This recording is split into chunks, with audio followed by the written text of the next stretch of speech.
ปรารถนาเป็นพระพุทธเจ้านานถึง18อสงไขยนับตั้งแต่ได้รับรัฐพยากรณ์จากองค์สมเด็จพระสัมมาสัมพุทธเจ้าพระองค์ใดองค์หนึ่งว่าผู้นี้จะได้ตรัสรู้เป็นพระสัมมาสัมพุทธเจ้าในอนาคตการข้างหน้ามีพระนามว่าอย่างนั้นอย่างนั้นนับตั้งแต่วันนั้นเป็นต้นมาจะต้องบำเพ็ญบารมีอยู่นานถึง8อสงไขยรวมทั้งหมดเป็น40อสงไขยจึงจะได้ตรัสรู้เป็นพระสัมมาสัมพุทธเจ้าได้ 3. พระโพธิสัตว์เจ้าองค์ใดเป็นประเภทวิริยาธิกะคือยิ่งด้วยความเพียรมีความเพียรมากกว่าศรัทธาและปัญญาจะต้องบำเพ็ญบารมีอยู่นานถึง80อสงไขยคือนึกอยู่ในใจว่าจะเป็นพระพุทธเจ้านานถึง28อสงไขยออกปากปรารถนาเป็นพระพุทธเจ้านานถึง36อสงไขย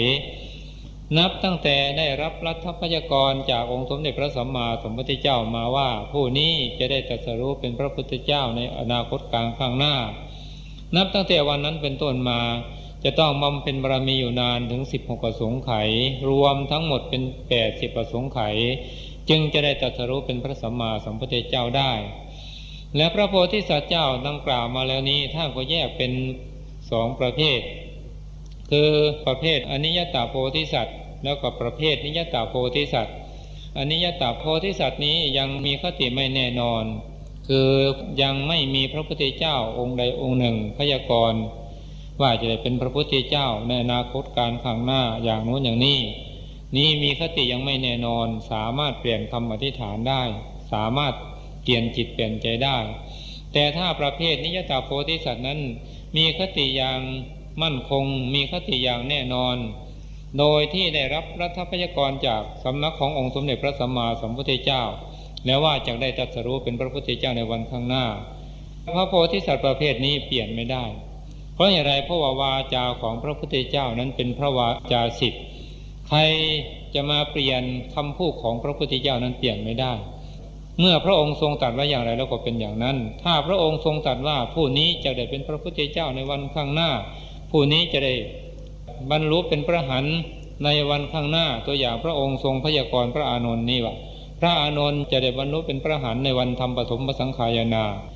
พระอานนท์ทำความเพียรตลอดคืนยั่งรุ่งก็นึกว่าพระองค์ทรงพยากรณ์ผิดอ่อนจิตอ่อนใจทำความเพียรตลอดคืนยั่งรุ่ง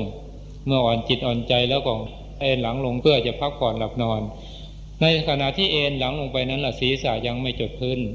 ยังไม่ได้จดหมอนเลยก็ได้บรรลุเป็นพระอรหันต์อันนี้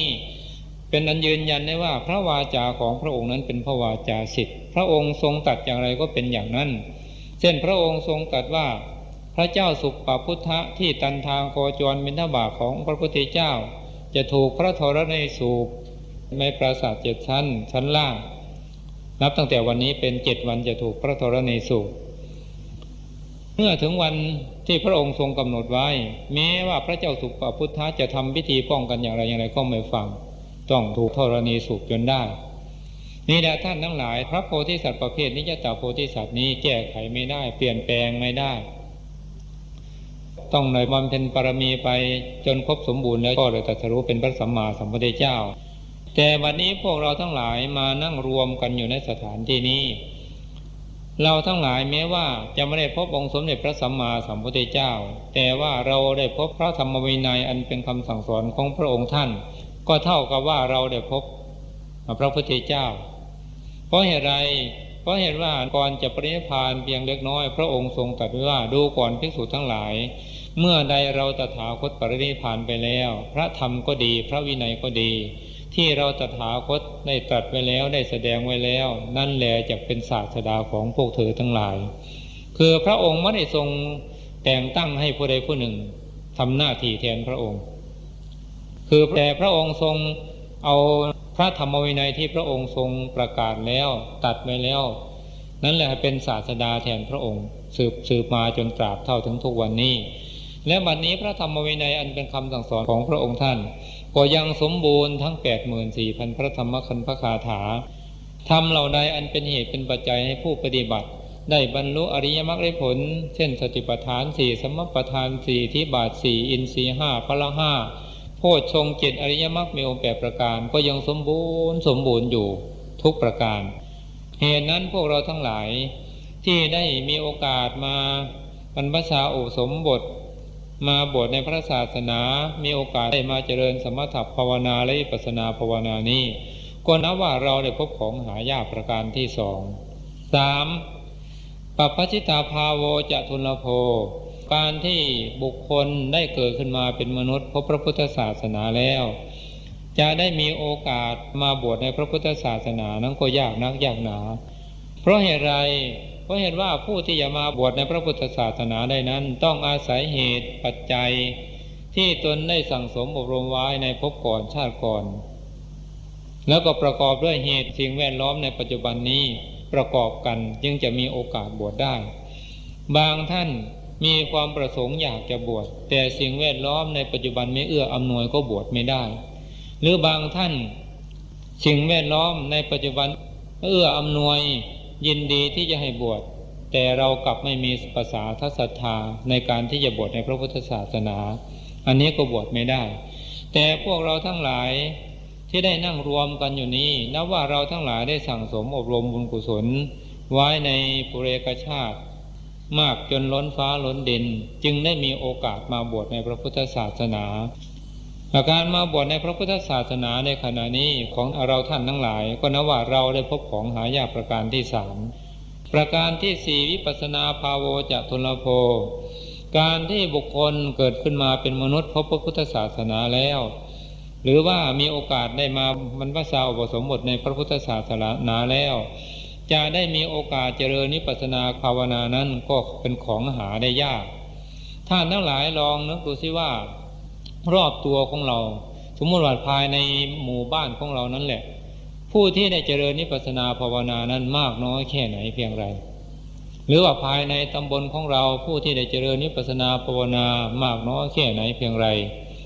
หรือว่าภายในวัดของเราผู้ได้เจริญวิปัสสนาภาวนามากน้อยแค่ไหนเพียงไรเพราะฉะนั้นการเจริญวิปัสสนาภาวนานี้ท่านยังอุปมาไว้ว่าผู้ที่ได้เจริญวิปัสสนาภาวนานั้นอุปมาเหมือนกันกับเขาโคแต่สำหรับผู้ที่ไม่ได้เจริญวิปัสสนาภาวนานั้นอุปมาเหมือนกับขนโคย่อมมากกว่าเขาโคชั้นใดผู้ที่ไม่ได้เจริญวิปัสสนาภาวนาย่อมมากกว่าผู้ที่ได้เจริญวิปัสสนาเหมือนกันฉันนั้นแต่ว่าบัดนี้พวกเราทั้งหลายซึ่งนั่งรวมกันอยู่ที่นี้แล้วก็ได้มีโอกาสมาเจริญวิปัสสนาภาวนานี้ก็นับว่าเราได้เป็นผู้มีบุญล้นฟ้าล้นดินเป็นผู้ได้พบของหายากประการที่สี่ที่ได้มีโอกาสมาเจริญวิปัสสนาและการเจริญภาวนานั้นมีอยู่สองประการคือหนึ่งสมถภาวนาคือภาวนาเป็นอุบายสงบใจภาวนาประเภทนี้ไม่เกี่ยวกับปัญญาเป็นแต่เพียงว่าต้องการที่จะทำใจให้สงบเป็นอัปปนาสมาธิเท่านั้นอารมณ์ของสมถภาวนาตามที่ท่านกล่าวไว้ในคัมภีร์วิสุทธิมรรคมีอยู่40ประการคือกสิณ10อนุสติ10อสุภา10พรหมวิหาร4อาหาเรปฏิกูลสัญญา1จตุธาตุววัฏฐาน1อรูปกรรมฐาน4ก็แลในกรรมฐาน40ประการมีนิมิต3อย่างมีภาวนา3อย่างนิมิต3คือปริกรรมนิมิตนิมิตในบริกรรม2อุคหานิมิตนิมิตติดตา3ปฏิภาคานิมิตนิมิตเทียบเคียง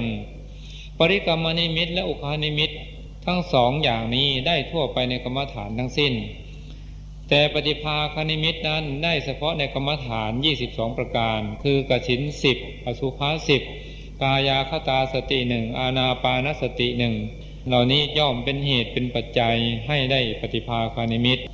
ภาวนา3นั้นคือ1ปริกรรมภาวนา2อุปจารภาวนา3อัปปนาภาวนาปริกรรมภาวนานั้นได้ทั่วไปในกรรมฐานทั้งสิ้นอุปจารภาวนานั้นได้เฉพาะในกรรมฐาน10ประการคือพุทธานุสติธัมมานุสติสังฆานุสติศีลานุสติจาคานุสติเทวตานุสติอุปสมานุสติมรณสติอาหาเรปฏิกูลสัญญาจตุธาตุววัฏฐานเหล่านี้ย่อมให้สำเร็จเพียงอุปจารภาวนาและอุปจารสารเท่านั้น ไม่ถึงอัปปนาภาวนาเพราะเหตุไรเพราะว่ากรรมฐานเหล่านี้เป็นพระกรรมฐานที่สุขุมละเอียดยิ่งนักไม่ปรากฏชัดได้อันจิตและเจตสิกไม่สามารถแอบสนิทตั้งอยู่ได้นานจึงให้สำเร็จเพียงแค่อุปจารภาวนาหรืออุปจารฌานเท่านั้นส่วนอัปปนาภาวนานั้นได้ในกรรมฐาน30ประการคือกสิณ10อสุภะ10อานาปานสติ1กายคตาสติ1พรหมวิหาร4อรูปกรรมฐาน4เหล่านี้ย่อมให้สำเร็จตลอดถึงอัปปนาภาวนาเพราะเหตุไรเพราะว่ากรรมฐานเหล่านี้เป็นอารมณ์ปรากฏชัดอันจิตและเจตสิกสามารถแอบสนิทตั้งอยู่ได้นานจึงเป็นเหตุเป็นปัจจัยให้สำเร็จถึงอัปปนาภาวนาก็กรรมฐาน30ประการอันให้สำเร็จถึงอัปปนาภาวนานั้นจะได้มีอานุภาพเสมอกันนั้นหามิได้อสุภะ10กายคตาสติ1รวม11ประการนี้ให้สำเร็จเพียงรูปาวจรปฐมฌานอย่างเดียวเท่านั้นไม่สามารถจะให้สำเร็จถึงทุติยฌานตติยฌานจตุตฌานเว้นไว้แต่ท่านผู้ใดมีสติปัญญาเมื่อเราเจริญอสุภกรรมฐาน10ประการหรือกายคตาสติอย่างใดอย่างหนึ่งเมื่อเจริญไปถ้ามีสีที่ปรากฏชัดเจนขึ้นมาเช่นมีสีแดงสีเหลืองสีขาวสีเขียวอย่างนี้ปรากฏขึ้นมาหลังจากนั้นเราเอาสีนั้นมาบริกรรมเป็นกสิณผ่าสีแดงแล้วก็บริกรรมว่าโลหิตังโลหิตังสีแดงร่ำไปถ้าสีขาวก็มาภาวนาว่าโอทาตังโอทาตังขาวเป็นต้นไปก็สามารถให้สำเร็จถึงจตุตฌานได้แต่ถ้าเราบริกรรมเฉพาะอสุภะ10ประการและกายคตาสติเพียงอย่างเดียวเท่านั้นก็ให้สำเร็จเพียงขั้นปฐมฌานเท่านั้นสำหรับพรหมวิหาร3คือเมตตากรุณามุทิตามีอานุภาพให้สำเร็จตั้งแต่ปฐมฌานถึงจตุตฌานสำหรับอุเบกขาพรหมวิหารมีอานุภาพให้สำเร็จได้แต่เพียงรูปาวจรปัญจมฌานอย่างเดียวเท่านั้นไม่สำเร็จอย่างอื่นสำหรับอรูปกรรมฐาน4มีอานุภาพเฉพาะให้ได้แต่อรูปฌาน4อย่างเดียวคือหมายความว่าอรูปกรรมฐานที่1ก็ให้สำเร็จรูปฌานที่1อรูปกรรมฐานที่2ก็ให้สำเร็จอรูปฌานที่2อรูปกรรมฐานที่3ก็ให้สำเร็จอรูปฌานที่3อรูปกรรมฐานที่4ก็ให้สำเร็จรูปฌานที่4ให้สำเร็จฌานเฉพาะของใครของมันเท่านั้นกลับกันไม่ได้นับกรรมฐานอันเป็นเหตุให้สำเร็จรูปาวจรฌาน26และให้สำเร็จอรูปาวจรฌาน4จึงรวมเป็นกรรมฐานอันให้สำเร็จอัปปนาภาวนาหรือให้สำเร็จฌาน30ประการเหลือจากนั้นให้สำเร็จเพียงขั้นอุปจารภาวนาหรืออุปจารฌานเท่านั้นอานิสงส์ของการเจริญสมถภาวนาเมื่อเราทำให้ยิ่งแล้วทำให้สมบูรณ์แบบแล้วก็สามารถที่จะได้สำเร็จรูปฌาน4อรูปฌาน4แล้วก็เป็นเหตุให้เกิดคุณสมบัติขึ้นมาเช่นให้สำเร็จวิชชา3ปฏิสัมภิทาญาณ4อภิญญา6อันนี้เป็นอานิสงส์ซึ่งเกิดขึ้นจากอานุภาพของการเจริญสมถภาวนา2วิปัสสนาภาวนาการบรรยายนี้ก็บรรยายโดยสังเขปเพราะเวลาของเราก็น้อยนิดเดียววิปัสสนาภาวนาเป็นอุบายเรืองปัญญาคือการเจริญวิปัสสนาภาวนานี้ต้องใช้ปัญญาต้องให้เกิดปัญญาต้องทำให้เกิดปัญญาทันปัจจุบันเห็นรูปเห็นนามเห็นพระไตรลักษณ์เห็นอริยสัจ4เป็นต้นจึงจะใช้ชื่อว่าเป็นการเจริญวิปัสสนาภาวนาถ้าการเจริญไปเท่าไรก็ตามสติสัมปชัญญะของเราไม่ทันปัจจุบันไม่ทันรูปทันนามไม่รู้ว่าอะไรเป็นรูปเป็นนามไม่รู้ว่าอะไรเป็นอนิจจังทุกขังอนัตตาไม่รู้อริยสัจทั้ง4แม้เจริญเท่าไรก็ตามก็ไม่จัดว่าเป็นวิปัสสนาภาวนา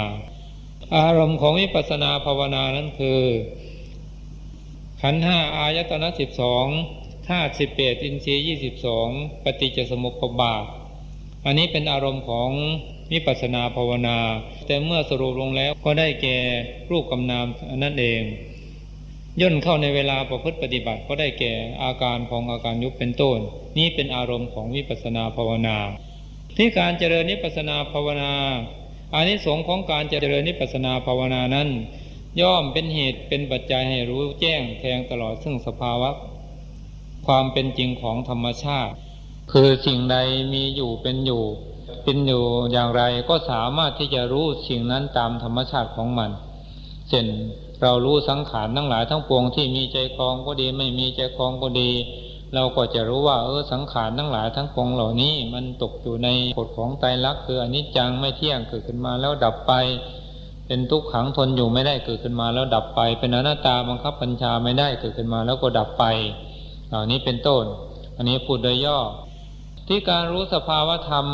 ของธรรมชาตินั้นมีประโยชน์อย่างไรมีประโยชน์หลายสิ่งหลายประการคืออย่าง